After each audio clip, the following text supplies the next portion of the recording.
Greetings, greetings! It's naturopath Eric Baker from New Zealand, author of Candida Crusher and formulator of the CanXida range of products. Thanks again for checking out this video in the detox series.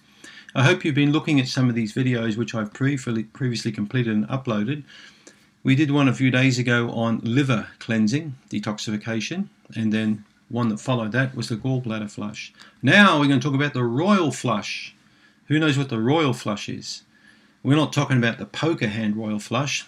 A couple of my patients do online poker, which is quite interesting. So I looked up what royal flush is. Apparently it's ace, king, queen, jack, and 10 all in one hand. What an amazing hand of cards to have.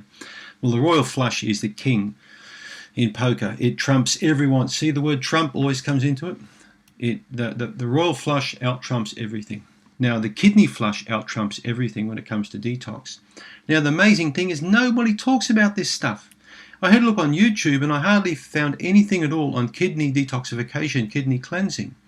I found a couple of really wacky people saying that you've got to drink 20, 30 glasses of water a day. And many people say you need to drink 10 to 12 glasses a day. And other people tell you that you need to drink all these other kind of beverages. But that was about the extent of kidney cleansing that I saw. I can tell you people out there, kidney cleansing is amazingly important and it's often entirely overlooked. So that's what we're going to talk about today, the royal flush, the kidney flush, okay? This is perfect to do once per year, a kidney cleanse. The kidneys play an incredibly important role in keeping your body healthy.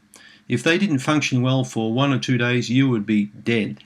You would be gone real quick because you'd have all these toxins building up in your blood really, really fast and you wouldn't like that. Right.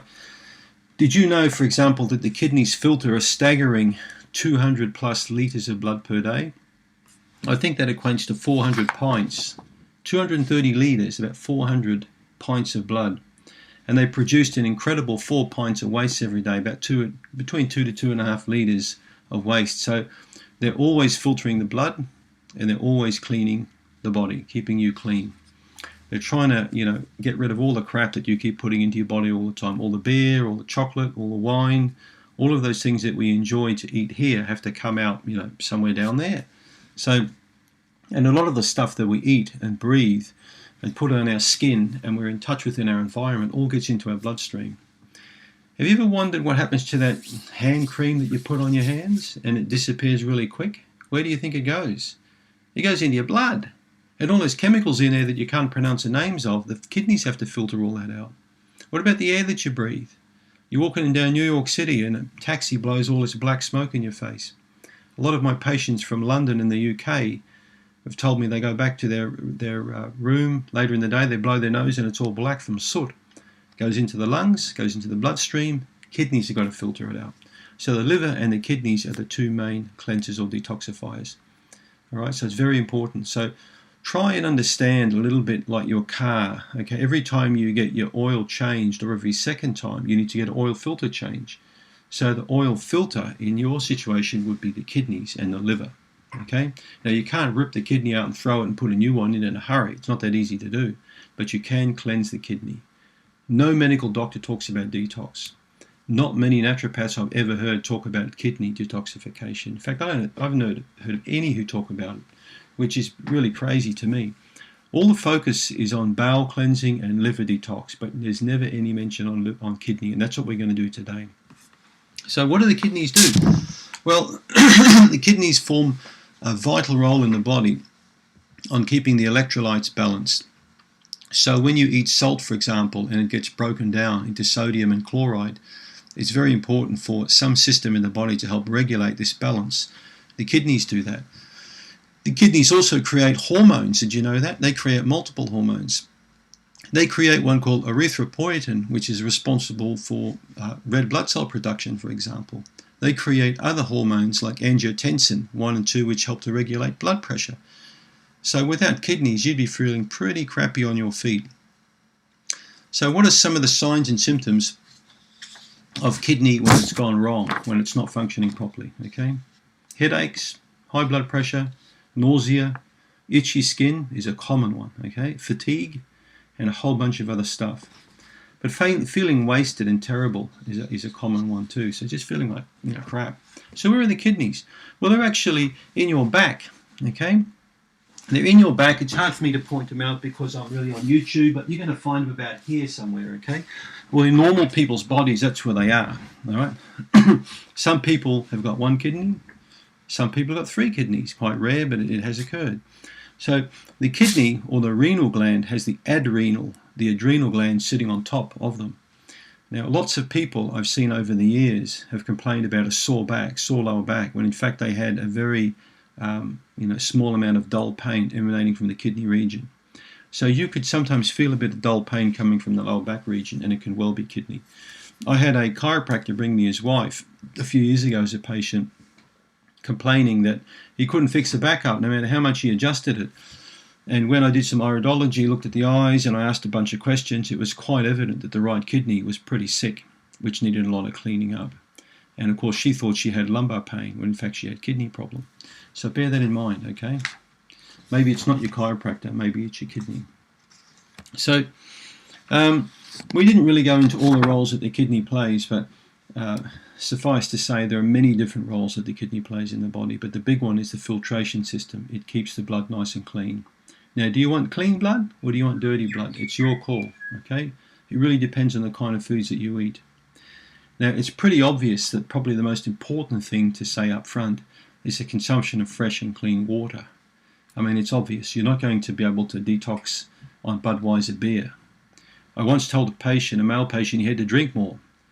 And his wife ended up sending me an email later saying, he's drinking more beer. You told him to drink more. Well, how crazy is that? So then I realized, well, hang on a minute. You have to tell people to drink more water. Because if you tell them to drink more, some males could see that as a reason to drink, twice as much beer. So water is not beer, okay? We're talking pure, clean water, preferably filtered water. I'm not a fan at all of reverse osmosis water. This is basically water that's flat. It's got no oxygen in it. It's dead. It's not really a good idea. I'm sorry, I'm talking about distilled water.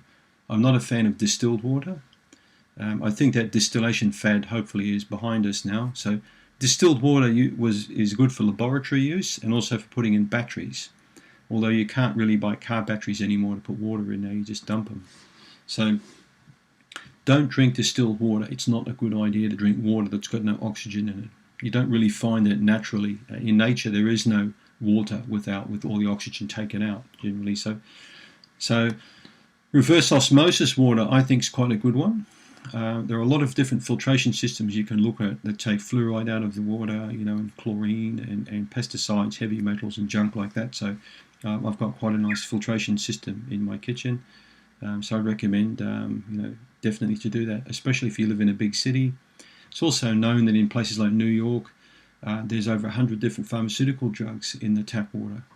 So every time you have a glass of water, oops, a bit of birth control pill, a bit of Prozac, a bit of antipsychotic medication. So why go to the doctor when you can have a glass of water with 15 different drugs in it? So anyway, let's get into this cleansing. So remember, if you don't regularly look after the organs that filter the body, you're going to be in a position as you get older for the kidney function decline more markedly because it's containing a lot more junk in it. So every year the kidney function, especially my age, like 50 plus, the kidney function is going to decline between 1 to 3% per year. It's going to go down, down, down. I mean, that's just by default. Young people have got very good kidneys, strong kidneys. Older people have got weak kidneys. I mean, it's called getting old. Join the club. Okay? So how do we cleanse the kidney? What are ways to do a kidney detox? Well, you can keep the kidneys very clean by preferably keeping a lot of junk out of your diet. We've spoken about that in numerous videos, but let's look at some of the key things that the kidney doesn't like.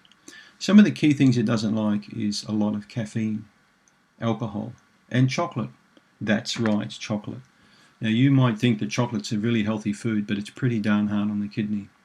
Proteins are very hard on kidney function, okay? Now, this is where the paleo diet seems crazy to me when they tell you to eat meat 3 times per day or lots of eggs and lots of meat and cut out all the carbs, eat a lot of meat, you'll get healthy. What a load of crap. It's not true. The Kidney Foundation in the US say, especially when you're vulnerable or older, you don't want to consume any more than about 0.8 grams of protein per kilogram of body weight. Okay, Other people say you need to eat between 1 to 2 grams if you want to maintain muscle mass. Take it from me. Keep your red meat consumption right down when you get beyond 50. Red meat's really tough on the kidney, and it also creates a lot of creatinine, urea, uric acid, different wastes that your kidney have to filter out. So meats are tough on kidney, but all proteins are tough on kidney. So the vegans shouldn't tell me that, you know, you can eat lots of beans, tons of beans, and lots of this and lots of that. Protein is protein, all right? Animal protein's tougher, but protein in general you need to be cautious of. When you get older, you don't need a lot of protein, unless you're digging, you know, ditches all day and doing a huge amount of physical labour, which a 75-year-old shouldn't really be doing, in my opinion. He should be sweeping paths or going on Facebook and stuff like that, but not lots of hard physical work, okay?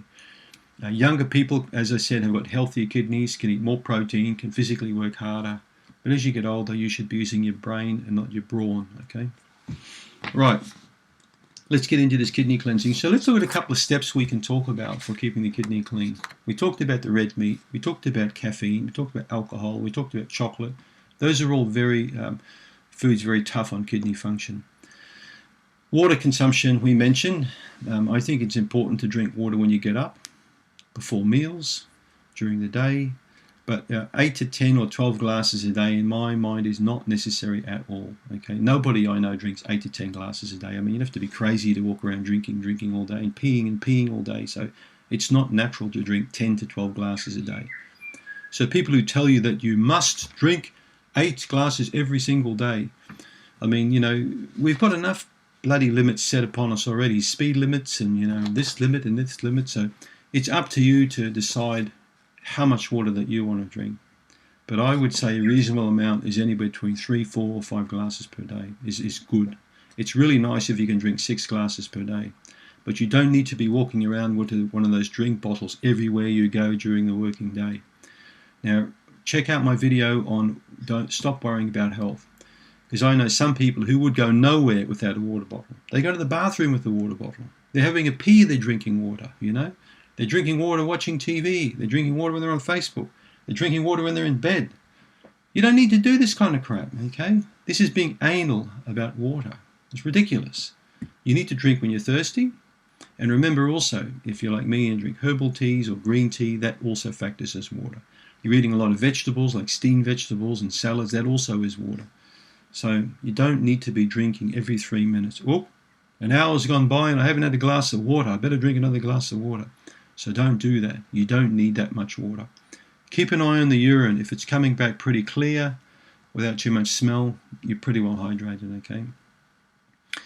Sometimes if you haven't been drinking water for a while, you can step your water intake up and see how you feel. And you may notice a marked improvement just on an extra 2 glasses per day, right? I often tell patients it's like when you walk into the garden in summer. I know this is a bit an aside, but I think it's important to tell you this. And a very observant gardener will walk into a garden and have a look at the foliage, the leaves on plants and trees and things like that. And they can actually see by the angle of the leaves how well hydrated the plants are. Okay, some people who don't like gardens are not observant at all. And they're also not observant about their own hydration level. But the interesting thing is when you water the garden, you'll quickly notice how all the leaves will start coming back up again and the plants are well hydrated. And these are the plants that grow beautifully. There's no such thing as a green thumb, in my opinion. The people who haven't got green thumbs are the lazy people who don't water their garden. Oh my God, my plant's dying. What's happening?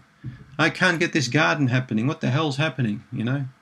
Well, maybe you should water the garden, okay? Maybe you should take a drink occasionally because you might feel better too, all right? And I've had some patients who tell me they never drink water. They only drink coffee or tea. That's pretty bad. Those are the people who need to get a kidney function test done where we can look at the creatinine levels and the glomerular filtration. So there's 2 things you want to look at, creatinine and GFR. Creatinine is a waste product. Okay, the muscles actually create wastes. It's a bit like your car. When you drive your car, you put gas in the tank, you drive it, and exhaust come out the tailpipe, okay? Well, the exhausts in your muscles are the creatinine. Now, they build up, and that exhaust's got to go somewhere. It doesn't come out your tailpipe. It's got to come out the urine, because the kidneys filter this stuff. Kidneys filter the blood, and they help to remove this. So creatinine clearance is the ability for the body to clear creatinine from the bloodstream. Now, if you start noticing this is becoming compromised, this is when you really need to start drinking more water before it's too late. Glomerular filtration is different. So glomeruli are tiny little capsules in the kidney. Try and understand that your kidney, it's very complicated how it works, but a simple way to explain it to you is a whole bunch of colanders on top of each other, or strainers. You know those things that you put spaghetti in when you rinse it out under the tap and you drain the water out, those straining things? I don't know what you call them, colanders or whatever. Now think of your kidneys as having thousands of these colanders all top of each other, and stuff coming in there and junk coming out the bottom that you want to discard. Now if there's a problem with these glomeruli, with these capsules, if they're not working properly, okay, the filtration rate will be affected and compromised, and you'll be holding junk back in the body that you want to pass out. So the GFR relates more to the mechanics and how healthy the kidney is, whereas the creatinine clearance relates more to how effective the kidney is at clearing a particular kind of toxin. Right? Now, meat also helps to produce waste, significant amount of waste in the body, and the creatinine clearance will give you an idea on that too, you know, that particular pathway. So that's a bit about the testing side, okay? Every year on your birthday, get a liver function test and a kidney function test by the doctor. That's your birthday present from me. All right, make sure you do it. Okay, drink lots of water. We talked about that. Here's a nice thing you can do. Eat more parsley. Parsley's got a lot of potassium in it, and it's a really nice way to initiate urine coming from the body, and it's a great way to cleanse the kidneys. So put lots of fresh parsley in your salads.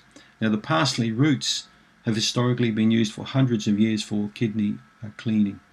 So you grow parsley because you can't actually buy the roots, and in the second year you harvest the roots. They're quite thick, so they almost look like small carrots. You wash them properly, cut the top off, put it in the salad, and then what you do is you chop that up and you can make a tea out of it. And the roots are very powerful, okay? So you can chop some root up or the whole plant with the leaves, add a pint of water to a pot, not an aluminium pot like a stainless pot, 600 mils, and chuck a handful of parsley and maybe some roots for more effectiveness in there, and simmer with the lid on for 4 minutes. When cool, drink half a cup and keep the remainder in a glass container in the refrigerator. Drink 125 mils or half a cup twice daily for 7 to 10 days. This is a nice kidney cleanse. Right? Better results, as I mentioned in my book, are obtained when you add the carefully cleaned roots of a parsley plant that's 2 years old. Take a good probiotic capsule 3 times daily with meals to help repopulate urinary and digestive tract with beneficial bacteria. So there's definitely a link with the probiotic, taking a probiotic with the bacteria in the intestinal tract and the kidney. Yes, believe it or not, there's actually bacteria that live in the kidney system as well. All right, so a good probiotic. Check out my CanXida Restore product. It's got some enzymes in it and some very good probiotics to help you achieve this end. Drink in addition during this kidney cleansing week, because you can do it over a week period, a glass of apple juice every day. Certified organic or juice your own. Green apples, excellent. Also nice for putting malic acid in the body. Mussels like malic acid, gives it a bit of an energy, bit of a pep. Gallbladder likes malic acid. It helps to clean the liver and it also cleans the kidney. Eat more of the following kidney-friendly foods, especially in this particular week. So this is great to do in summertime. After you've done your liver cleanse, your gallbladder flush, you do the kidney royal flush, okay? Watermelon, premium. Watermelon contains lots of different flavonoids and compounds that help to initiate kidney cleansing. Celery, superb for cleaning the kidney. Celery, watermelon, red bell peppers or capsicums, cabbage, cauliflower, garlic, onions, green apples, cranberries, blueberries, raspberries, strawberries, cherries, red grapes, egg whites, and fresh fish. If you've got a yeast infection, omit the grapes, of course.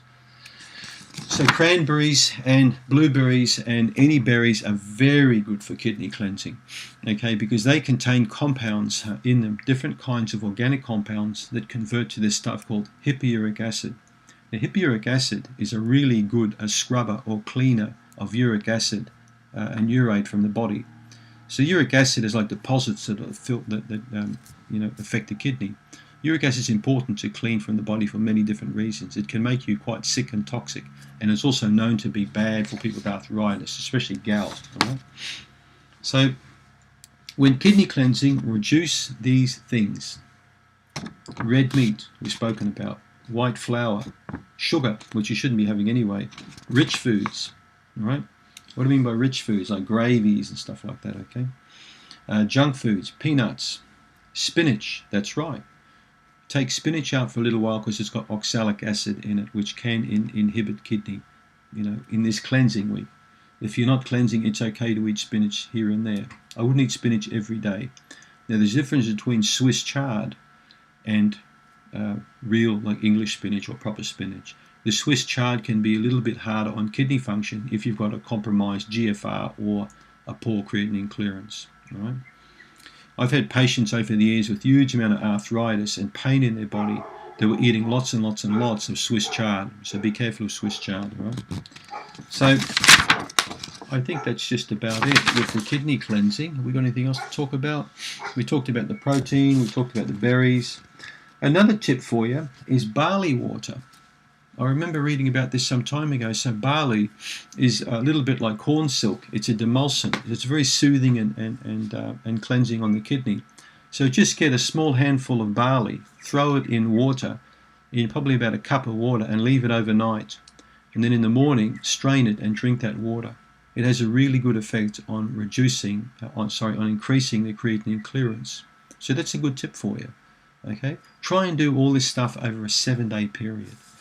And try and do it once per year. All right? It's going to really help to build your health up. And if you do it after your birthday, for example, or at least once a year on a regular basis, I think you'll notice that you'll hold more stability if you've got poor kidney function, especially if your glomerular filtration rate's compromised and your creatinine clearance is compromised. You'll be able to actually put that on a slow hold. Clever thing to do, I've told many patients, when you do blood tests at least once a year, put the stuff that's flagged by the doctor on a spreadsheet, Excel spreadsheet, and track it each year to see if it's going up or down, all right? The same with your business. I mean, you've got to track, money coming in, money going out. Clever people do that, all right? So I hope that was some good information for you on kidney. Remember, water, reduce protein intake, especially red meat. Eggs and red meat can be hard on kidney function. Increase foods with a high water content that are good for kidney cleansing, like watermelon and celery especially, and berries are very good. Chocolate, caffeine, alcohol really kick the kidney in the backside, so watch out for those. Increase your water intake, but don't be anal and, oops, I haven't had a glass of water in an hour, I better drink a glass. Don't be like that. So, thanks for tuning in. Don't forget to click on the link below for a free report if you haven't already received that report. And don't forget to subscribe if you're not a subscriber. Thank you so much.